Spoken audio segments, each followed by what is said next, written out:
Hello दोस्तों, नमस्कार। Welcome to my channel stocks trade to gain.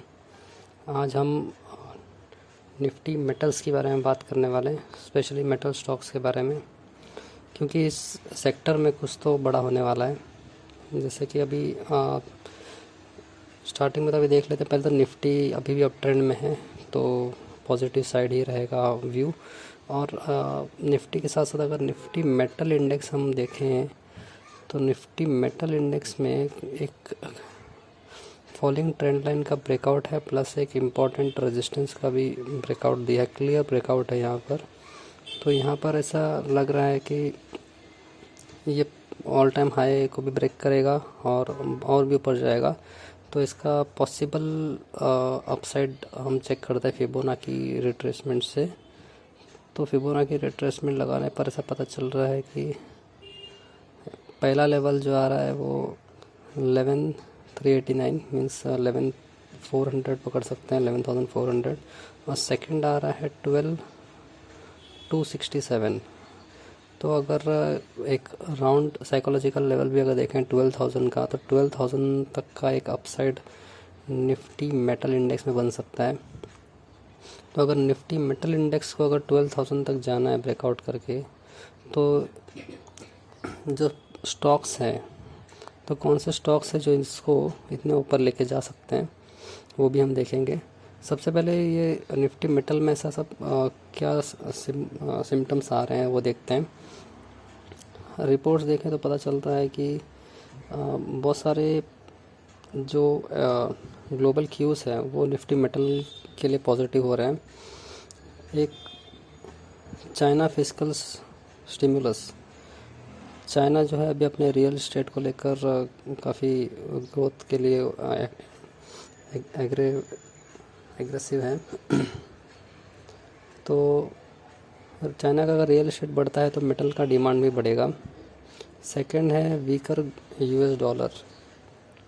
US dollar weak हो रहा है और यूएस फेड जो है, यूएस फेड भी रेट कट कर चुका है। तो और भी एक रीज़न है कि मेटल्स में स्ट्रॉन्ग डिमांड आ रहा है। मेटल्स आप देख रहे हैं कि सिल्वर ऑल टाइम हाई पे चल रहा है। तो ये सारी चीज़ें इंडिकेट कर रही हैं कि मेटल में एक बहुत बड़ा मोमेंटम अपसाइड पॉसिबिलिटीज़ है।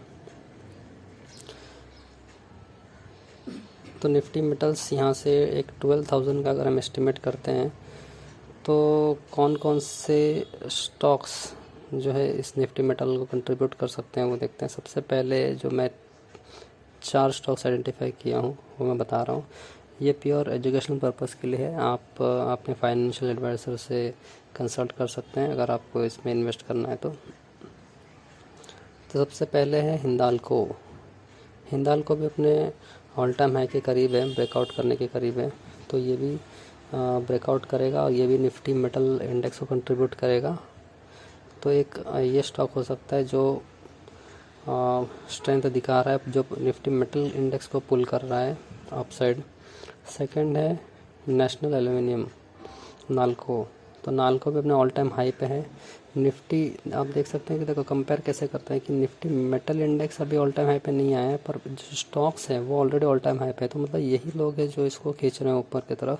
और अगर निफ्टी मेटल इंडेक्स ऊपर आता है तो ये लोग बहुत ज़्यादा इसमें प्राइस राइज आएगा, हाइक हो जाएगा प्राइस, बहुत बड़ा मोमेंटम आ सकता है।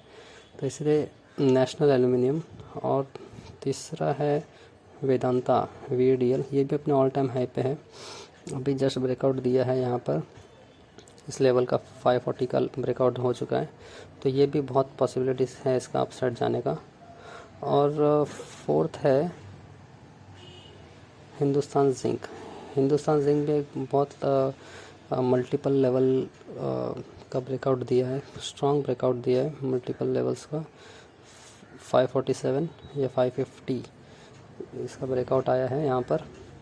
तो इसका भी बहुत ज़्यादा पॉसिबिलिटीज़ है। और हिंदुस्तान जिंक पे सारे ब्रोकरेज सब बहुत बुलिश हैं। तो ये भी एक पॉसिबल है कि इसका भी बहुत स्टॉक्स का प्राइस बहुत हाई हो सकता है। तो ये 4 स्टॉक्स है। हिंदुस्तान जिंक के ऊपर तो सैमको की एक रिपोर्ट भी है जो बता रही है कि क्या क्या चीज़ें इस स्टॉक को ड्राइव कर रहा है। सबसे पहले तो रिकॉर्ड ब्रेकिंग सिल्वर प्राइस हम सब जानते हैं कि ऑल टाइम हाई पे चल रहा है।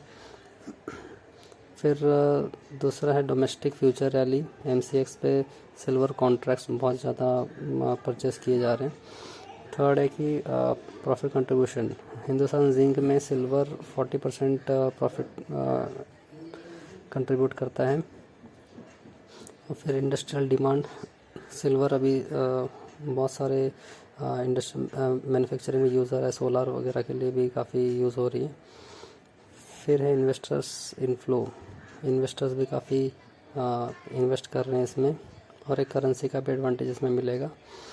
तो काफ़ी सारे फैक्टर्स हैं मेटल के लिए बहुत एक सूटेबल बना रहे हैं प्लेयर, जो यहाँ से बहुत पोटेंशियल रखता है अपसाइड जाने का।